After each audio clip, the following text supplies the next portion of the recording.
अस्सलामुअलैकुम दोस्तों आज जो हमारा टॉपिक है जिसके बारे में आज हम सीखेंगे वो है लिस्ट से रिलेटेड कि HTML के अंदर हमारे पास कितने किस्म की लिस्ट मौजूद है और हम उनको किस तरह डिफाइन करते हैं, HTML के अंदर किस तरह उसको इस्तेमाल करते हैं। तो आइए हम देखते हैं लिस्ट को। दोस्तों HTML के अंदर इस्तेमाल होने वाली लिस्ट की 3 किस्में हैं। सबसे पहले जो लिस्ट की किस्म है वो है ऑर्डर्ड लिस्ट, जिसको हम नंबर लिस्ट भी कहते हैं, और दूसरे नंबर पे हमारे पास आती है अनऑर्डर्ड लिस्ट जिसको बुलेट लिस्ट भी कहते हैं, और तीसरे नंबर पर जो हमारे पास लिस्ट आती है, जो लिस्ट HTML की हमारे पास मौजूद है, उसको हम डेफिनेशन लिस्ट भी कहते हैं। दोस्तों सबसे ज़्यादा जो हमारे पास लिस्ट यूज़ होती है, इस्तेमाल होती है HTML के अंदर, वो है ऑर्डर्ड लिस्ट, और दूसरे नंबर पर आती है हमारे पास अनऑर्डर्ड लिस्ट जिसको हम सबसे ज़्यादा यूज़ करते हैं HTML कोडिंग के दौरान। अब अगर हम इसके सिंटैक्स की बात करें, इसके डिक्लेरेशन की बात करें, इसके टैग की बात करें, ऑर्डर्ड लिस्ट और अनऑर्डर्ड लिस्ट की, तो दोस्तों इनके दरमियान छोटा सा फ़र्क है। अब जैसे ऑर्डर्ड लिस्ट को हम टैग के अंदर लिखें तो हम OL लिखते हैं, O जो रिप्रेजेंट करता है ऑर्डर्ड को और L रिप्रेजेंट करता है लिस्ट को। अब अनऑर्डर्ड लिस्ट की बात की जाए तो U जो है ये रिप्रेजेंट करता है अनऑर्डर्ड को, और L जैसे कि पहले बताया कि लिस्ट को रिप्रेजेंट करता है। आइए हम इसको कोड में देखते हैं इसको करके। अब मैंने अपना फोल्डर ओपन किया है, मैं न्यू फाइल इधर क्रिएट करूँगा लिस्ट के नाम की। दोस्तों इसकी एक्सटेंशन लगानी नहीं भूलनी आपने .html। तो शिफ्ट और एक प्रेस करूँगा, साइन ऑफ एक्सक्लेमेशन, यहाँ से इसको क्लिक कर दूंगा, ऑटो जनरेटेड कोड लिखा आ गया मेरे पास। अब सबसे पहले जो लिस्ट मैं यहाँ पर क्रिएट करूँगा वो होगी ऑर्डर्ड लिस्ट। तो आइए सबसे पहले इसको हेडिंग दे देते हैं ऑर्डर्ड लिस्ट की।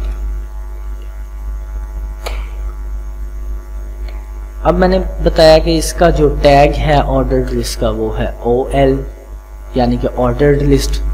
यहाँ पर तो हमने बता दिया इतने हिस्से में कि हम जो लिस्ट की किस्म यूज़ करने लगे हैं, जो टाइप यूज़ कर रहे हैं वो ऑर्डर्ड लिस्ट है।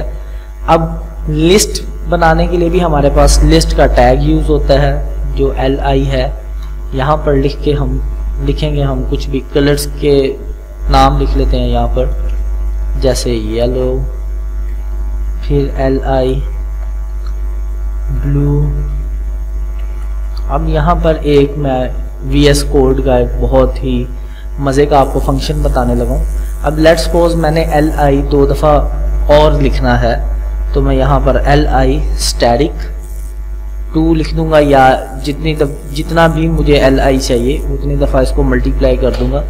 अब जैसे मुझे 2 दफ़ा चाहिए था तो मैंने ये लिखा, तो ये 2 दफ़ा लिस्ट आ गई है, इधर लिस्ट का टैग आ गया।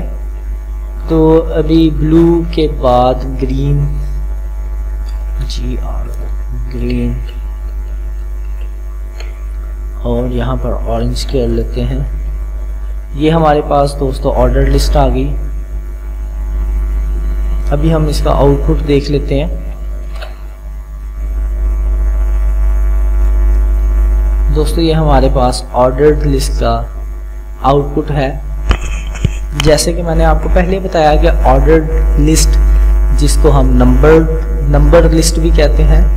अब ये देखें हमारे पास नंबर लग के आ गए हैं, जैसे 1 के सामने येलो है, 2 के सामने ब्लू, 3 के सामने ग्रीन और 4 के सामने येलो। ये इसको नंबर लग गए हैं, ऑटो जनरेटेड नंबर लग गए हैं, इसको इसलिए से ऑर्डर्ड लिस्ट कहते हैं। आइए अब हम देखते हैं अनऑर्डर्ड लिस्ट को।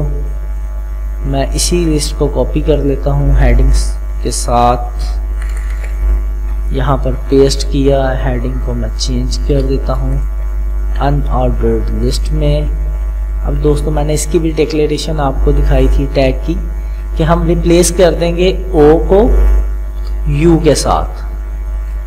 बस इस लिस्ट में सिर्फ इतना सा काम है, हमने O को रिप्लेस कर देना है U से। हमारी जो अनऑर्डर्ड लिस्ट है वो भी तैयार हो गई है, उसका भी मैं आपको आउटपुट दिखा देता हूँ। ये हमारे पास आ गई अनऑर्डर्ड लिस्ट। अब ये देखिए, मैंने जैसे आपको पहले बताया था कि जो हमारे पास अनऑर्डर्ड लिस्ट है इसको हम बुलेट लिस्ट के नाम से भी जानते हैं, तो ये हमारे पास आ गई है। दोस्तों जो डेफिनेशन लिस्ट है इसको इंशाल्लाह हम अगली वीडियो में कवर करेंगे। तब तक के लिए अल्लाह हाफिज़।